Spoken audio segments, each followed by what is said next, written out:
আসসালামু আলাইকুম। সংবাদে আপনাদের সবাইকে স্বাগত জানাচ্ছি। আমি ফিরোজ তোহা। শুরুতেই সংবাদ শিরোনাম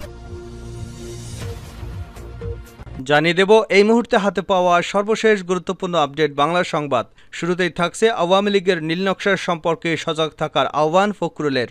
বিএনপির মহাসচিব মির্জা ফখরুল ইসলাম আলমগীর বলেছেন, আমরা বিভিন্ন নির্ভরযোগ্য সূত্র থেকে জানতে পেরেছি আওয়ামী লীগ পরিকল্পিতভাবে অন্তর্বর্তীকালীন সরকার তথা বিজয়ী ছাত্র জনতার উপর প্রতিশোধের নীলনকশা নিয়ে মাঠে নেমেছে। তাদের নীলনকশা সম্পর্কে দেশবাসীকে সজাগ থাকার আহ্বান জানাচ্ছি। তিনি বলেন, এসব ঘৃণ্য অপরাধের দায় সুকৌশলে বিএনপি সহ সব গণতান্ত্রিক রাজনৈতিক শক্তির উপর চাপানোর জন্য সামাজিক গণমাধ্যমকে ব্যবহার করছে ব্যাপকভাবে। বিশেষ করে প্রতিবেশী একটি দেশের কিছু কিছু নিউজ চ্যানেল সহ সোশ্যাল মিডিয়া প্ল্যাটফর্ম ব্যবহার করা হচ্ছে। এবারে জানাবো, নিহত আবু সাইদের বাড়িতে যাচ্ছেন ডক্টর মোহাম্মদ ইউনুস। বৈষম্য বিরোধী কোটা আন্দোলনে নিহত বেগম রোকেয়া বিশ্ববিদ্যালয়ের ইংরেজি বিভাগের ছাত্র আবু সাইদের বাড়িতে যাচ্ছেন অন্তর্বর্তীকালীন সরকারের প্রধান উপদেষ্টা ডক্টর মোহাম্মদ ইউনুস। আগামীকাল শনিবার সকাল ৯টায় হেলিকপ্টারে রংপুরের পীরগঞ্জে সাইদের বাড়িতে যাবেন তিনি। পরে আবু সাইদের পরিবারের সঙ্গে দেখা ও তার কবর জিয়ারত করবেন ডক্টর ইউনুস। জানাবো, ভারতীয় মিডিয়ায় মিথ্যাচার, মুখ খুললেন ক্রিকেটার লিটন দাস।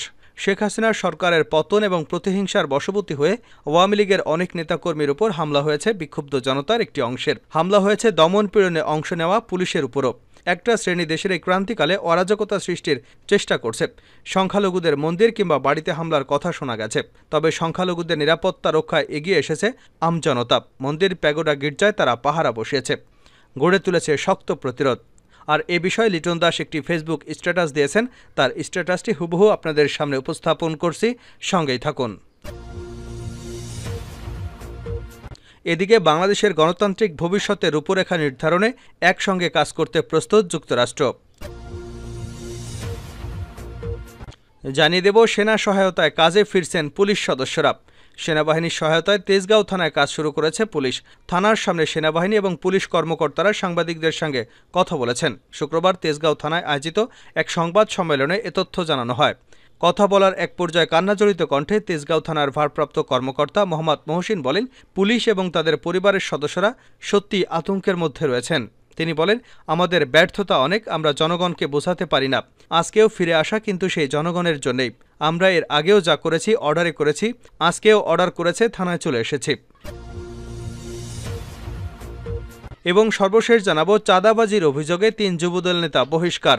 লালমনিরহাটের ৩ যুবদল নেতাকে দলের সাংগঠনিক পদ থেকে বহিষ্কার করা হয়েছে।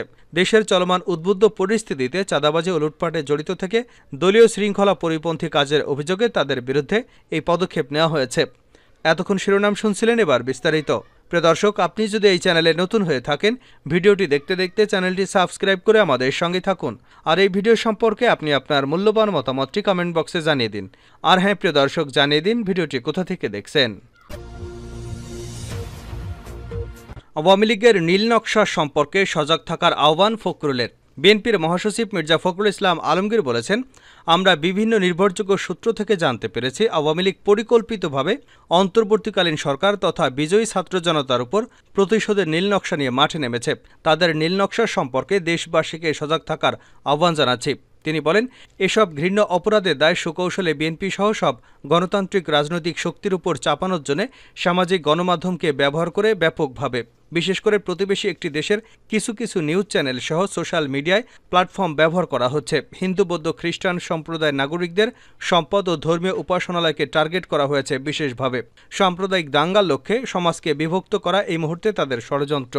বিজয়ী সব শক্তি তথা জনসাধারণের মধ্যে বিভক্ত সৃষ্টি করার অপচেষ্টায়ও তারা মরিয়া হয়ে উঠেছে। শুক্রবার গণমাধ্যমকে পাঠানো এক বিবৃতিতে তিনি এসব কথা বলেন। ফখরুল ইসলাম বলেন, আমরা আশা করি অন্তর্বর্তীকালীন সরকার, প্রশাসন তথা সর্বস্তরের নাগরিক এ বিষয়ে সজাগ আছেন।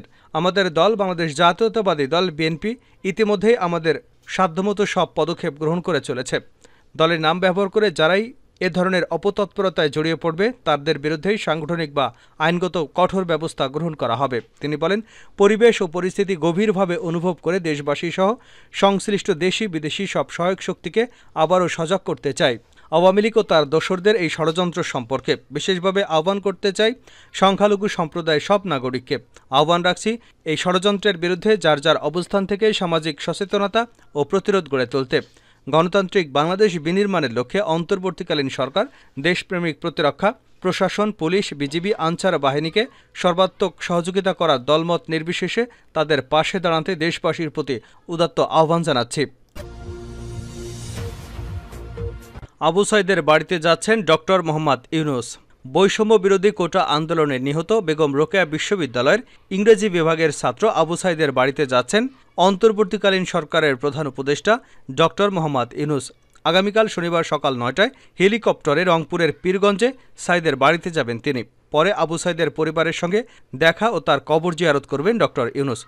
বিষয়টি নিশ্চিত করেছেন রংপুরের অতিরিক্ত জেলা প্রশাসক হাবিবুর হাসান রুমি। গত ১৬ জুলাই দুপুর ২টার দিকে রংপুরের খামার মোড় থেকে শিক্ষার্থীরা মিছিলে বিশ্ববিদ্যালয়ের ১ নম্বর ফটকের সামনে যান। এ সময় তারা বিভিন্ন স্লোগান দিতে থাকেন। শিক্ষার্থীরা ক্যাম্পাসে প্রবেশের চেষ্টা করলে পুলিশ বাধা দেয়। এতে পুলিশের সঙ্গে শিক্ষার্থীদের সংঘর্ষ হয়। এক পর্যায়ে পুলিশের প্রায় ২০০ রাউন্ড গুলি এবং রাবার বুলেট ছোড়ে। এ সময় পুলিশের গুলিতে বিশ্ববিদ্যালয়ের ইংরেজি বিভাগের ১২তম ব্যাচের ছাত্র আবু সাইদ নির্মমভাবে নিহত হন। আবু সাইদ রংপুর পীরগঞ্জ উপজেলার বাবনপুরের বাসিন্দা মকবুল হোসেনের ছেলে। ভারতীয় মিডিয়ায় মিথ্যাচার, মুখ খুললেন ক্রিকেটার লিটন দাস। শেখ হাসিনার সরকারের পতনের পর প্রতিহিংসার বশবর্তী হয়ে আওয়ামী লীগের অনেক নেতাকর্মীর উপর হামলা করেছে বিক্ষুব্ধ জনতার একটি অংশ। হামলা হয়েছে দমন-পীড়নে অংশ নেওয়া পুলিশের উপরও। একটা শ্রেণী দেশের এই ক্রান্তিকালে অরাজকতা সৃষ্টির চেষ্টা করছে। সংখ্যালঘুদের কিছু মন্দির কিংবা বাড়িতেও হামলার কথা শোনা গেছে। তবে সংখ্যালঘুদের নিরাপত্তা রক্ষায় এগিয়ে এসেছে আমজনতা। মন্দির, প্যাগোডা, গির্জায় পাহারা বসিয়েছেন তারা, গড়ে তুলেছেন তুমুল শক্ত প্রতিরোধ। কিন্তু ভারতীয় মিডিয়ায় সংখ্যালঘুদের উপর নির্যাতন নিয়ে এরই মধ্যে গুজব ছড়িয়ে পড়েছে। গুটিকয় বিচ্ছিন্ন ঘটনাকে তারা বড় করে দেখাচ্ছে, এমনকি মিথ্যা খবর ছড়াচ্ছে সামাজিক যোগাযোগ মাধ্যমে। এ বিষয়ে লিটন দাস একটি ফেসবুক স্ট্যাটাস দিয়েছেন। তার স্ট্যাটাসটি আপনাদের সামনে হুবহু তুলে ধরছি। প্রিয় দেশবাসী, সকলের প্রতি শ্রদ্ধা রেখে একটি বিষয় অবগত করতে চাই। সাম্প্রতিককালে বিভিন্ন মিডিয়াতে একটি খবর প্রচার হয়েছে আমাদের বাড়িতে হামলার ঘটনা নিয়ে, যার কোনো সত্যতা নেই। কেউ এসব গুজবে কান দেবেন না। আমি এবং আমার পরিবারের এখন সম্পূর্ণভাবে নিরাপদে রয়েছে। আমি বিশ্বাস করি আমাদের দেশ একটি অসাম্প্রদায়িক দেশ। এদেশে আমাদের সকল ধর্ম, বর্ণ নির্বিশেষে যেন একসাথে সামনে এগিয়ে যেতে পারি, সেটাই এখন আমাদের একমাত্র মূলমন্ত্র হওয়া উচিত। আমার দিনাজপুরবাসী সহ পুরো দেশ একে অন্যের রক্ষায় যেভাবে নিয়োজিত ছিলেন সেটা সত্যিই প্রশংসনীয় এবং আমি কৃতজ্ঞ। আমি আশা করব ভবিষ্যতেও আমরা সবাই একসাথে থাকব এবং সকল ধরনের সহিংসতা থেকে দূরে থাকব, কারণ এদেশটা আমাদের সবার। বাংলাদেশের গণতান্ত্রিক ভবিষ্যতের রূপরেখা নির্ধারণে একসঙ্গে কাজ করতে প্রস্তুত যুক্তরাষ্ট্র। বাংলাদেশের জনগণের গণতান্ত্রিক ভবিষ্যতের রূপরেখা নির্ধারণে অন্তর্বর্তীকালীন সরকার ও ডক্টর মোহাম্মদ ইউনূসের সঙ্গে যুক্তরাষ্ট্র কাজ করতে প্রস্তুত। স্থানীয় সময় বৃহস্পতিবার মার্কিন স্টেট ডিপার্টমেন্টের মুখপাত্র ম্যাথিউ মিলার একথা জানিয়েছেন। নিয়মিত প্রেস ব্রিফিংকালে মিলারের কাছে সাংবাদিক প্রশ্ন করেন, বাংলাদেশের জন্য ভালো দিন। Nobel laureate professor doctor Yunus সম্প্রতি বাংলাদেশ সরকারের প্রধান উপদেষ্টা হিসেবে দায়িত্ব গ্রহণ করেছেন। আপনি কি স্টেট ডিপার্টমেন্ট বা প্রেসিডেন্টের পক্ষ থেকে নতুন সরকারকে অভিনন্দন জানাচ্ছেন? জবাবে ম্যাথিউ মিলার বলেন, আমাদের চার্জ দ্য অ্যাফেয়ার্স রাষ্ট্রপতি ভবনে অন্তর্বর্তীকালীন সরকারের শপথ অনুষ্ঠানে উপস্থিত ছিলেন। সাম্প্রতিক সহিংসতা বন্ধে ডক্টর ইউনূসের আহ্বানকে আমরা স্বাগত জানাই। আমরা বাংলাদেশের জনগণের গণতান্ত্রিক ভবিষ্যতের রূপরেখা নির্ধারণে অন্তর্বর্তীকালীন সরকার ও ডক্টর ইউনূসের সঙ্গে কাজ করতে প্রস্তুত রয়েছে। সাংবাদিক প্রশ্ন করেন, বাংলাদেশের অন্তর্বর্তীকালীন নেতা হিসেবে শপথ নিয়েছেন ডক্টর মোহাম্মদ ইউনূস, তার পক্ষে প্রত্যক্ষ বা পরোক্ষভাবে কোনো যোগাযোগ হয়েছে কিনা? এর জবাবে ম্যাথিউ মিলার বলেন, অন্তর্বর্তীকালীন সরকারের সঙ্গে যোগাযোগ হয়েছে। আমাদের চার্জ দ্য অ্যাফেয়ার্স আজ তার শপথ অনুষ্ঠানে উপস্থিত ছিলেন। শপথ অনুষ্ঠানে তার সঙ্গে কথা হয়েছিল কিনা জানি না, তবে তিনি উপস্থিত ছিলেন। চাঁদাবাজির অভিযোগে যুবদলের ৩ নেতা বহিষ্কার। লালমনিরহাটে ৩ যুবদল নেতাকে সাংগঠনিক পদ থেকে বহিষ্কার করা হয়েছে। দেশের চলমান উদ্বুদ্ধ পরিস্থিতিতে চাঁদাবাজি ও লুটপাটে জড়িত থাকায় দলীয় শৃঙ্খলা পরিপন্থী কাজের অভিযোগে তাদের বিরুদ্ধে পদক্ষেপ নেওয়া হয়েছে। যুবদলের দপ্তর সম্পাদক রফিকুল ইসলাম রফিক স্বাক্ষরিত এক বিজ্ঞপ্তিতে তথ্য জানানো হয়। শুক্রবার দুপুরে বহিষ্কারের বিজ্ঞপ্তিটি প্রকাশ্যে আসে। বহিষ্কৃতরা হলেন আদিতমারী উপজেলা যুবদলের যুগ্ম আহ্বায়ক মাহিদুল ইসলাম আব্বাস, সদর উপজেলা পঞ্চগ্রাম ইউনিয়ন যুবদল সভাপতি শাহ আলম মণ্ডল, একই কমিটির সিনিয়র সহসভাপতি সাইদুল ইসলাম। বহিষ্কারের চিঠিতে উল্লেখ করা হয়, দলীয় শৃঙ্খলা পরিপন্থী কর্মকাণ্ডে জড়িত থাকার অভিযোগে আদিতমারী উপজেলা যুবদল যুগ্ম আহ্বায়ক মোহাম্মদ মাইদুল ইসলাম আব্বাস, পঞ্চগ্রাম ইউনিয়ন যুবদল সভাপতি মোহাম্মদ শাহ আলম মণ্ডল ও পঞ্চগ্রাম ইউনিয়ন যুবদলের সিনিয়র সহ সভাপতি মোহাম্মদ সাইদুল ইসলামকে যুবদলের সব পর্যায়ের পদ থেকে বহিষ্কার করা হয়েছে। ওই ৩ জনের বিরুদ্ধে অভিযোগ, গত ৫ই আগস্ট শেখ হাসিনা দেশ ছেড়ে যাবার পর দেশব্যাপী ভাঙচুর ও সহিংসতা ছড়িয়ে পড়লে লালমনিরহাটেও বিভিন্ন সহিংসতার খবর পাওয়া যায়। বিভিন্ন স্থানে লুটপাট ও অগ্নিসংযোগ করা হয়। এছাড়া আওয়ামী লীগের নেতা এবং ব্যবসায়ীকে ফোন দিয়ে হুমকি ও চাঁদাবাজি করা হয়।